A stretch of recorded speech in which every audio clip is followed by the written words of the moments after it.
But as we were doing it throughout this whole time, it was just like, well, this is your life. This is everything we know. Right. And so yeah, me and you, it was nothing new. But to actually say it, and by the way, super cathartic and therapeutic. Yeah. I felt awesome, and I still feel super awesome about it.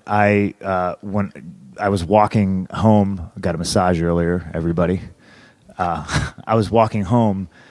Somebody passing me on the sidewalk was like, "Yo, love the podcast," and I was like, "Well, that's rad." Yeah. As good fan interaction. And then I went to the tanning place, and the guy at the tanning place was like, he knew who I was. I'd never seen him before. He told me it was good. He's a big fan of me and you. And then I did an impromptu photo shoot with all the employees at Walgreens. Well, and the one lady asked me why I left and told me that Sting was back. Oh. So she's not a fan of the podcast. Well, we had a couple. Yeah. In our range. She's like, Sting's back. And I was like, I haven't watched wrestling in 3 years, lady. I know, right? Before this, you got a whole lot of grief, and I would say lots. Looking just on my Twitter, which got bombarded, it just seemed like so much positive, and I know you're still probably getting grief, but like the positivity must have been, I don't know, nice or through the roof, and I'm still getting it. And thank you for everybody. You know, I wish I could reply to all of you.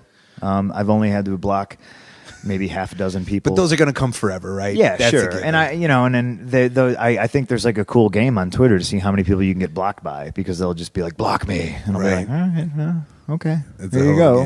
You know, if it makes you feel cool, there you go. I'm here to help. And then, so essentially, the emails is too hard to get. I got emailed to my personal email, which half of me wants to come in here and yell at everybody. But I you don't want to yell at people. Yeah, but I know what you're going to say.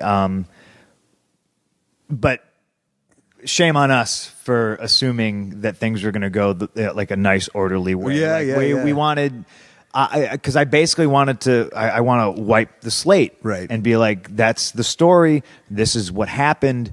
Now, if you have any questions, intelligent questions that are pertinent to what happened or anything. And the majority of what I've seen is, why are guys so wet coming down to the ring? Yeah. That was one of my favorites.